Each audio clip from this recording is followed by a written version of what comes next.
제가 오늘은 변화되고 싶습니다라는 제목을 가지고 성도님들과 함께 은혜를 나누려고 합니다. 사실 제가 한 주간에 어떤 한 일이 있었어요. 그것을 좀 반성하는 마음으로 제가 오늘 이 설교의 제목을 정했고, 저와 같은 연약함이 있는 분들이 계실 거라고 생각을 하고 같이 그런 하나님 앞에 좀 변화된 모습으로 나아갔으면 좋겠다라는 마음을 가지고 함께 은혜를 나누려고 합니다. 제가 며칠 전에 사실 크게 분노한 사건이 있었습니다. 그 사건이 어떤 사건이었냐면, 제가 월요일, 수요일, 금요일 날 운동을 하러 다닙니다. 운동을 하러 다니는데 수영을 하러 다녀요. 근데 수영을 하러 체육관을 가면 출입증을 찍고 그 체육관에 들어가야 합니다.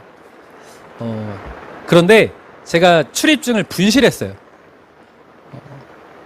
그럼에도 불구하고 그동안 제가 들어가는 것을 제지한 적이 한 번도 없었고, 제가 그 체육관을 다닌 지가 1년이 좀 넘었거든요. 그러다 보니까 이제 이미 얼굴을 다 아는 사이여서 그냥 당당하게 들어갔습니다. 근데 그날따라 그 출입문을 막던 그 직원분께서 무슨 이유에서는가 저를 제지하는 거예요. 그래서 제가 출입증을 분실했으니 들어가겠습니다. 저 이제 매번 가는 거 아시지 않습니까? 그리고 돈 냅니다 라고 하고 들어갔는데 쓰라는 거예요. 그래서 오늘만 좀 봐주십시오 하고 또 들어가려고 하는데 저를 쫓아오면서 불법 행위하지 마 이렇게 소리를 지르는 거예요. 뚜껑이 좀 열리더라고요. 저한테 불법 행위를 한다는 거예요. 그래서 너무 화가 나서 그분을 데리고 카운터로 갔습니다. 카운터로 가서 제가 이렇게 돈을 내고 다니고 있다는 걸 증명했고 들어갔어요. 제가 참 극소심한 A형입니다. 제가 아주 A형인데요. 그날 운동이 하나도 안 됐어요. 수영을 하는데 온통 머릿속에 불법행위 이 말이 떠나질 않는 거예요. 그래서 운동 시간을 50분을 채워야 되는데 40분만 운동하고 씻고 나왔습니다. 그리고 제가 그냥 무시하고 가면 되는 걸 이 속이 좁은지라 연약한지라 그분을 찾아갔습니다. 그리고 따졌어요. 아가 다르고 어가 다른데 말을 하더라도 설령 그게 선생님의 일이고 그게 마땅한 행위를 할지라도 말이라도 좀 옳게 하면 좋지 않습니까? 제가 조목조목 아주 논리정연하게 따졌어요. 근데 그분은 논리가 통합니까 안 통합니까? 어떻게 하는 줄 아세요? 제가 이렇게 따지니까 어쭈 이러면서 쳐봐 이 새끼야 이러는 거예요. 저한테 쳐봐 땡값이나 벌어보자 이러는 거예요. 그땐 제가 목사라는 사실을 잃어버렸습니다. 지금 목사고 나발이고 내가 기독교인이고 나발이고 중요하지 않아요. 정말 치고 싶은 마음 욕구가 여기까지 올라왔습니다. 제가 사실 다혈질이거든요. 그런데 제가 막 어찌할 줄 몰라서 제가 화가 끝까지 나서 어찌할 줄 모르니까 직원분들이 소식을 듣고 소란을 듣고 다 쫓아왔습니다. 제가 직원분들에게 조목조목 논리정연하게 이야기했습니다. 그랬더니 직원분들이 다 하나같이 저에게 고개를 숙이고 죄송하다고 했어요. 왜 선생님들이 저에게 죄송하다고 합니까? 난 저분의 사과를 받아야 되겠습니다 라고 했지만 그분은 저에게 사과했을까요? 안 했을까요? 안 했습니다. 와, 이게 화가 여기까지 올라오는데 어쩌겠습니까 이제. 그래 돌아왔어요. 그러니까 이게 여전히 제가 소심한 A형이라 분이 풀리지 않아서 아내에게 이야기했습니다. 여보, 내가 이런 대접을 받고 왔어. 너무 속이 상하다. 아내가 제 편을 들어줬을까요? 안 들어줬을까요? 네? 저랑 같이 사시는군요. 어떻게 하셨습니까? 아내가 제 편을 들어주지 않았습니다. 그리고 굉장한 명언을 했어요. 뭐라고 했냐면, 정신 차려. 당신 목사야. 와, 한 대 얻어맞은 것 같았어요. 당신 목사야. 정신 차려. 당신 기독교인이야. 당신 하나님의 자녀라며. 제가 그 말을 듣고 정신을 차렸고 이제 제가 사무실에 나와서 어떤 행위를 했냐면 체육관에 전화를 걸었습니다. 체육관에 전화를 걸어서 아까 저와 이렇게 시비가 붙었던 그분의 전화번호 받았고 그분에게 전화를 했습니다. 전 굉장히 사실 억울했어요. 분했었고. 근데 제가 그분에게 뭐라고 했을까요? 전화해서. 선생님, 예의 없던 저를 용서해 주십시오. 선생님이 충분히 화날 만했고 선생님이 저를 제지하는 것은 마땅한데 그 불법행위란 말이 뭐라고 저의 어리석음을 용서해달라고 사과했습니다. 제가 왜 사과했냐면 아내가 저의 신분을 자각시켜줬기 때문이에요. 저의 신분은 어떤 신분이냐면 죄와 사망의 종로로 타던 옛사람의 신분이 아니라 저의 신분은 이제 그리스도인이기 때문입니다. 당신 목사야! 이 말이 저에게 이런 행위를 하도록 변화를 이끌어냈었습니다. 제가 최근에 이런 상황에서 유튜브를 보다가 분당 우리 교회 이찬수 목사님의 말씀을 들으면서 깜짝 놀랐어요. 분당 우리 교회 이찬수 목사님이 한 10분 설교였는데 자기 분당 우리 교회 부목사님 출신이 단독 목회를 하러 나갔다는 거예요. 담임 목사 하러 나가셨다는 거예요. 근데 그 담임 목사 하러 나가신 그 부목사 출신 목사님께서 어디를 가든지 이찬수 목사님을 욕하고 다닌다는 거예요. 지금 화면에 나오고 TV에 나와 있는 이찬수 목사님과 다 속는 거라고. 이찬수 목사님은 어떤 사람이냐면 하면서 이찬수 목사님을 향하여 조목조목 욕을 하고 다닌다는 거예요. 그 소식을 이찬수 목사님과 가까운 지인이 들었고 이메일을 보냈다고 합니다. 목사님, 지금 목사님이 이런 욕을 듣고 다니고 계세요. 이렇게 이메일을 받았대요. 이찬수 목사님이 화가 여기까지 올라왔답니다. 뚜껑이 열렸다는 거예요. 그래서 그 부목사님 출신에게 이메일을 썼다고 합니다. 뭐라고 썼냐면 모모 목사, 너 가만두지 않겠어. 앞으로 나는 너를 상종하지 않겠어. 나를 찾아오지 마! 라고 쓴 게 아니라 이렇게 쓴 게 아니라 그 목사님에게 이렇게 이메일을 보냈다고 해요. 아무개 목사님, 저를 용서해 주십시오. 제가 알지 못하게, 알게 모르게 목사님께 상처를 주었던 일이 있다면 너그러운 마음으로 용서해 주십시오. 저도 연약한 사람인지라 완벽하지 않습니다. 용서해 주십시오라고 이메일을 보냈다는 거예요. 사실 이찬수 목사님은 본능이 막 화가 났대요. 누군가 나를 욕하고 다니다 소식을 들으면 당연히 화가 나요. 당연히 화가 날 수밖에 없습니다. 근데 이찬수 목사님께서 그때 깨달았던 것이 뭐냐면 자신의 신분을 깨달았대요. 그러면서 이 말씀이 떠올랐다고 합니다. 함께 읽어볼까요? 갈라디아서 2장 20절 함께 읽겠습니다. 시작.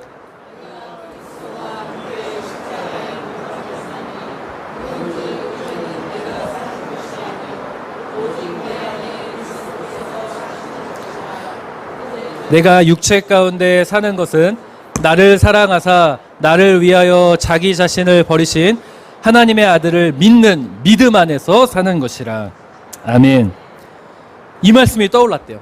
내가 그리스도와 함께 십자가에 못 박혔다.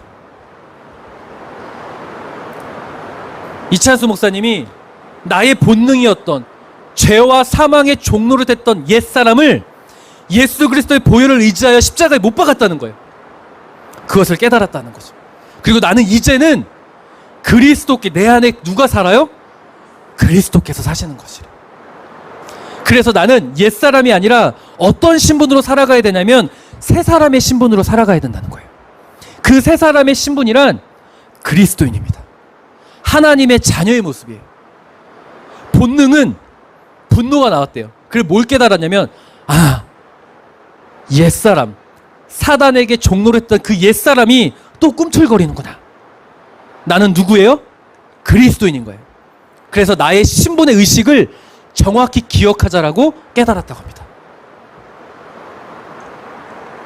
그렇지 않으면 사단이 나의 몸에서 뛰어노는 운동장을 만들어 준다라는 거예요. 제가 너무 놀라웠던 게 이게 하나님의 은혜구나라는 걸 깨달았던 게 제가 이찬수 목사님의 설교를 들은 게 그 선생님에게 전화를 건 오후 끊고 잠깐 유튜브를 켜서 봤는데 그 말씀을 주셨어요. 역시 하나님 살아계시는구나. 하나님은 나의 신분이 새 사람의 신분으로 살아가길 원하신다라는 것을 깨달았습니다. 이 말씀은 저에게만 적용되는 것이 아니라 이 자리에 계신 우리 모든 사랑하는 성도님들에게도 하나님께서 주신 말씀이라고 저는 확신합니다. 우리 사랑하는 성도님들께서 그리스도인이심을 믿으십니까? 이렇게 목소리 작아서 이거 그리스도인 되시겠어요? 뚫고 나오셔야죠. 우리 성도님들 그리스도인이심을 인정하십니까? 할렐루야. 그러면 내 본능이 뛰어나오고 분노하고 싶고 비난하고 싶고 정죄하고 싶은 사단이 뛰어놀 것 같은 꿈틀거릴 수 있던 그 옛사람의 그 모습이 자각되어지고 그때마다 나의 신분은 그리스도인이라는 것을 늘 자각할 수 있는 주님의 은혜가 있으시길 간절히 축원하겠습니다. 그래서 저는 오늘 옛 신분의 모습에서 새로운 신분의 모습으로 살아가는 것이 얼마나 중요한지에 대한 은혜를 성도님들과 함께 사사기 말씀을 통해서 함께 은혜를 나누려고 해요. 오늘 보면은 같은 이스라엘 사람들인 에브라임 지파와 길르앗 지역의 사람들과 전쟁을 치른 직후의 말씀입니다. 에브라임 지파와 길르앗 사람들이 같은 동족임에도 불구하고 전쟁을 해야 했던 이유는 사사기 12장 4절 함께 읽겠습니다. 시작. 입다는 그들을 물리쳤다. 이들이 이처럼 싸우게 된 것은 에브라임 사람들이 길르앗 사람들에게 너희 길르앗 사람들은 에브라임과 므낫세에서 도망한 자들이다 하고 조롱하였기 때문이다. 아멘. 현대인 버전입니다. 에브라임 지파와 입다 사사를 대표했던 길르앗 사람들과 전쟁을 치르게 된 이유는 그 당시 입다가 사사로 있을 때 이스라엘은 암몬 나라와 전쟁을 치러야 했습니다. 암몬 나라가 더 이상 당신들에게 조공을 바치지 않겠다라고 하면서 이제 전쟁을 치르게 됐어요. 그때 입다 사사가 도움을 요청합니다. 에브라임 지파와 므낫세 지파와 이게 길르앗 지역에 있는 지파에게 도움을 청해서 함께 전쟁을 치르자고 요청을 했어요. 근데 그때 다른 길르앗 지역 사람들은 동의를 했는데 누가 콧방귀를 꼈고 도와주지 않았냐면 에브라임 지파 사람들이 콧방귀를 끼고 도와주지 않았습니다. 그 이유는 사사기 11장 1절을 가면 제가 기록해 놓지 않았지만 성경을 한번 찾아보십시오. 사사기 11장 1절을 가면 입다 사사의 신분이 나와요. 입다 사사의 신분은 어머니가 기생입니다.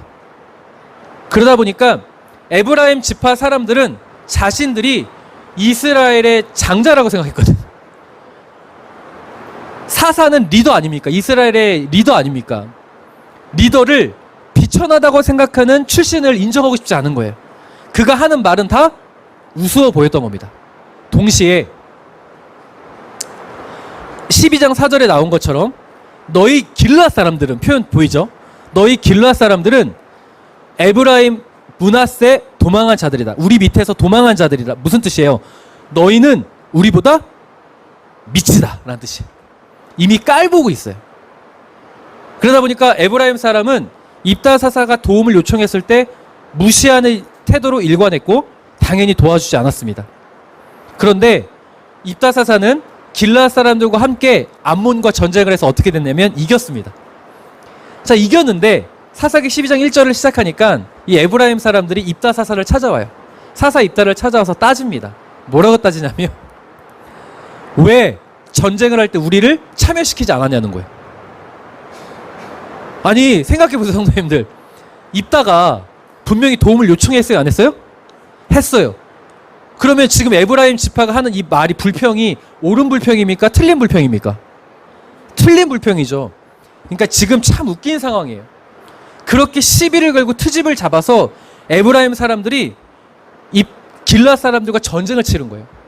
어쩔 수 없는 전쟁이었습니다. 어쩔 수 없는 전쟁. 그래서 그런 이유 때문에 전쟁을 치르게 되었죠. 그런데 이 전쟁에서 누가 이겼을까요? 길라 사람들이 이깁니다. 입다사사를 대표했던 길라 사람들이 이 전쟁을 이기게 되어지고, 이제 이 에브라임 지파 사람들이 도망을 갈 거 아니에요. 도망을 갈 때에 요단강 나루터를 장악해서 길라 사람들이면 통과시켜주고 에브라임 지파 사람들이면 죽이게 됩니다. 그런데 이 요단강 나루터를 장악할 때 문제가 있어요. 어떤 문제가 있었냐? 같은 동족이잖아요. 그래서 생김새가 어땠을까요? 제가 질문해 볼까요? 성도님들, 제가 어디 출신 같습니까? 어느 도 출신 같습니까? 아는 분은 대답하면 안 되죠. 제가 생긴 게 충청도 사람 같나요? 네? 저 설교 그만하겠습니다. 아니 뭐 그럴 수도 있죠. 네. 제가 충청남도 당진 출신인데 바닷가 근처니까 섬사람처럼 보일 수 있습니다. 충분히 그럴 수 있어요. 네. 예기치 못한 대답이긴 한데 우리 성도님들은 눈썰미가 좋아서 한 번에 맞추시는군요. 근데 그 당시에 그 길라 사람들은 눈썰미가 좋지 못해서 한 번에 맞추지를 못했어요. 그 문제 때문에 이 사람이 길라 사람들인지 이 사람이 에브라임 지파 사람인지 구분이 안 되는 문제가 있었습니다. 그래서 자 6절 전반절 함께 읽죠. 시작.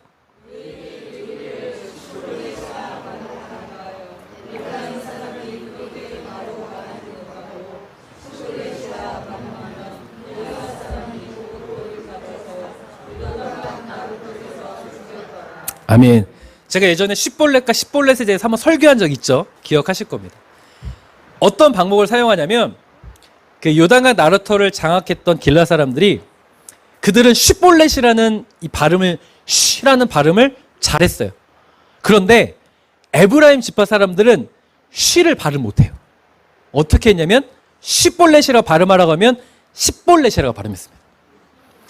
요런 특징을 잡아내서 발음을 하면 통과, 발음을 못하고 십볼렛이라고 하면 에브라임 지파 사람이라고 해서 죽였습니다. 요 방법을 사용했어요.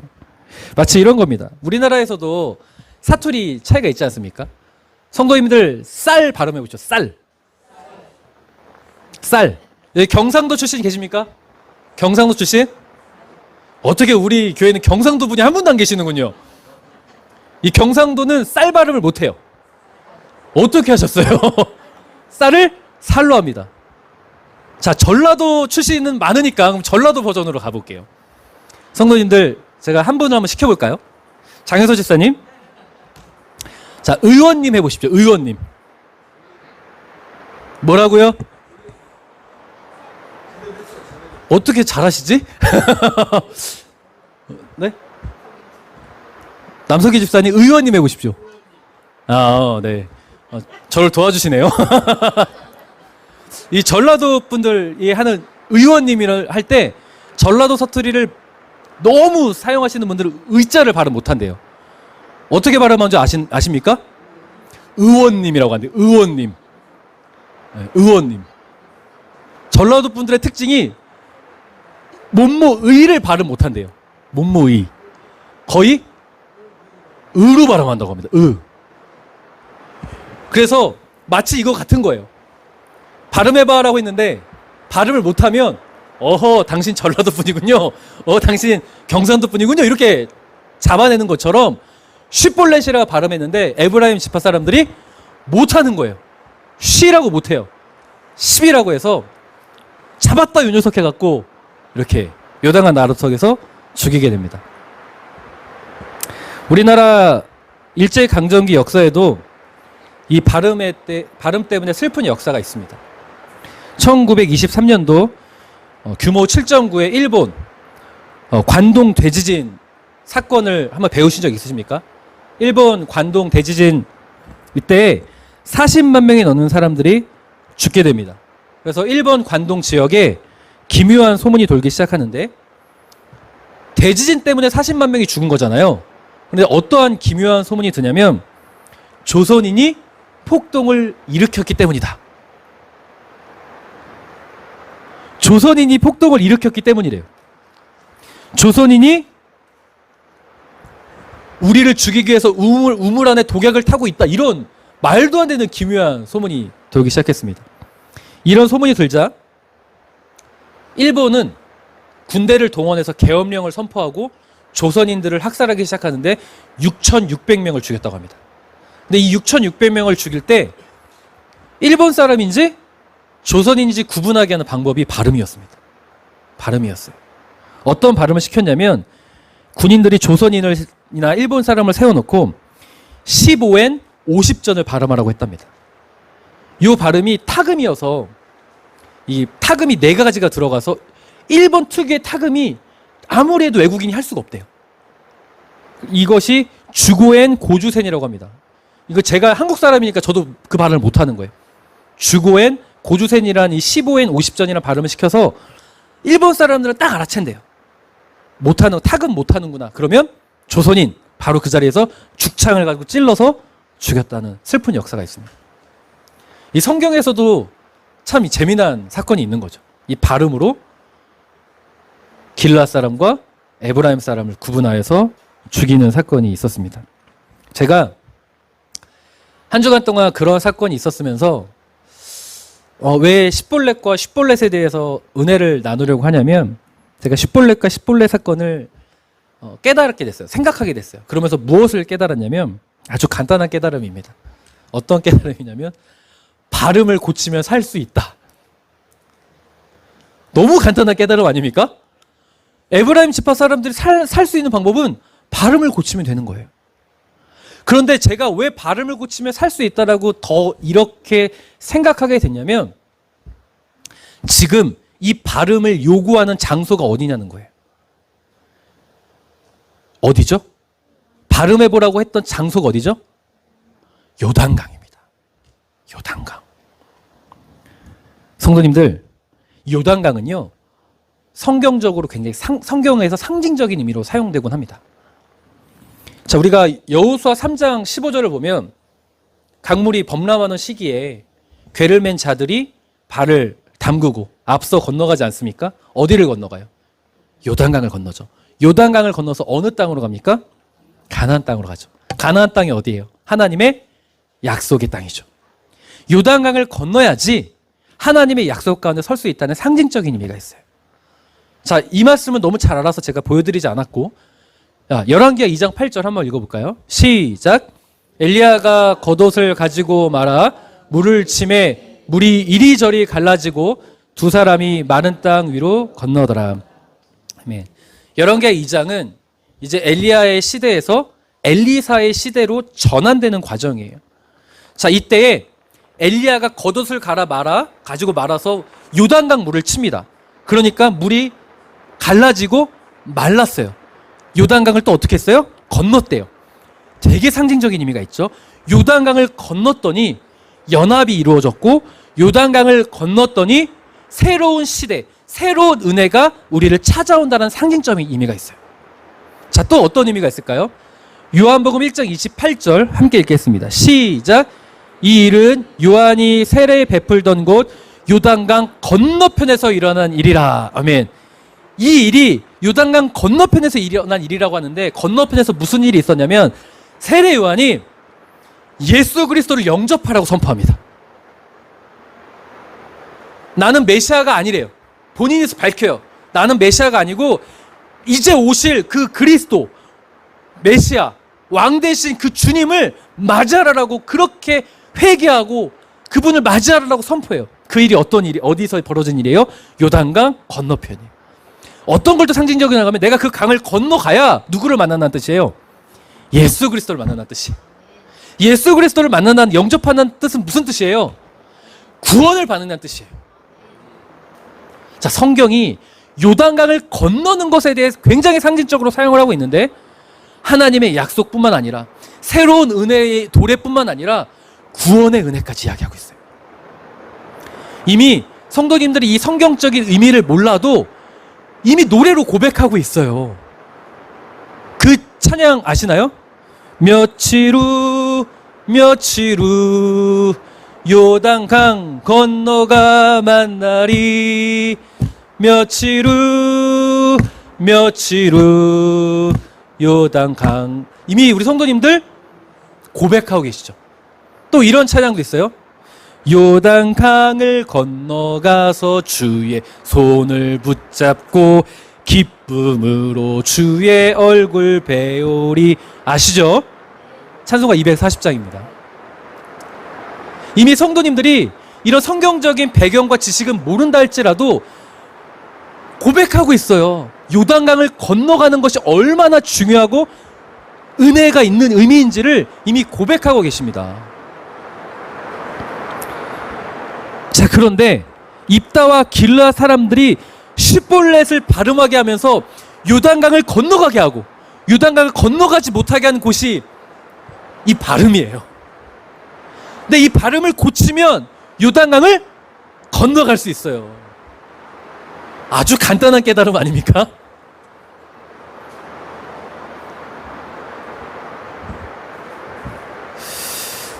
그런데 이 발음이 뭐라고 발음을 고치는 게 요단강이랑 뭔 상관이겠습니까? 라고 물으실 수 있는데, 제가 한 주간에 참 분노했다가 분노했다가 전화해서 사과했다가 이찬수 목사 설교 듣다가 뜨끔했다가 이런 일을 겪으면서 제 옛사람에 대해서 생각하게 됐기 때문입니다. 성도님들, 사투리 쓰시는 분들이 왜 사투리가 안 고쳐질까요?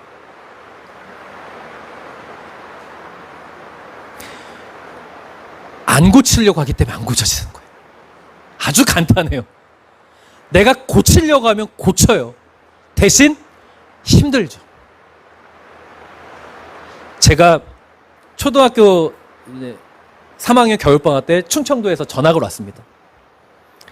3학년 그 겨울에 왔는데 굉장히 놀림을 많이 받았어요. 4학년 때까지. 저는 당당하게 표준말을 쓴다고 생각했는데 제가 충청도 사투리를 쓰고 있었더라고요. 무슨 말만 하면 겨? 이랬어요, 제가. 그래라고 한 적 없어요. 저는 겨가 당연한 줄 알았거든요. 그래? 그런 말이 이상했어요. 겨? 왜 그래요? 이랬어요. 근데 지금 제가 무슨 일 있으면 그래? 라고 합니다. 왜 그래? 왜냐하면 고치려고 했기 때문이에요. 연예인들 경상도 출신이나 전라도 출신이나 사투리라고 하면 잘해요. 뭐 전라도 그 윤호인가요? 광주 출신인데 시키면 워메 하면서 잘해요. 네. 그런데 항상 인터뷰할 때 보면 서울 사람 같아요. 표준말 잘합니다. 왜냐하면 그들의 인터뷰를 들었더니 고치려고 노력했대요. 여전히 사투리를 쓰는 이유는 내가 사투리를 고치는 것에 큰 불편함을 못 느꼈기 때문이에요. 제가 바로 이 부분에서 옛사람이 생각이 났습니다. 나의 본능, 예수 그리스도를 영접하기 전에 나의 모습은요, 본능대로 살았거든요. 분노하고 싶을 때 분노했고, 비난하고 싶을 때 비난했고, 정죄하고 싶을 때 정죄했습니다. 그때는 그것이 불편하다는 생각을 못했어요. 당연히 세상 사람들도 그렇게 사니까 그렇게 살았습니다. 그런데 예수 그리스도를 나의 구주로 영접하고 나의 신분이 새 사람이 되었잖아요. 그러면 제가 어떤 삶을 살아야 돼요? 나의 신분이 새 사람의 신분으로 살아가야 되는데 못 참았잖아요. 나는 여전히 발음을 고쳐야 되는구나를 깨달았습니다. 그래야 요단강을 가는구나. 그래야 예수 그리스도를 만나는구나.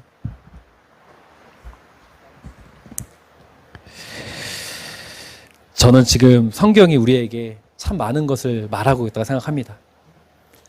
시볼렛과 시볼렛이라는 되게 단순한 참 어이없는 이 상황을 통해서 우리에게 말하고 싶은 건 요단강이라는 곳을 보라는 거예요.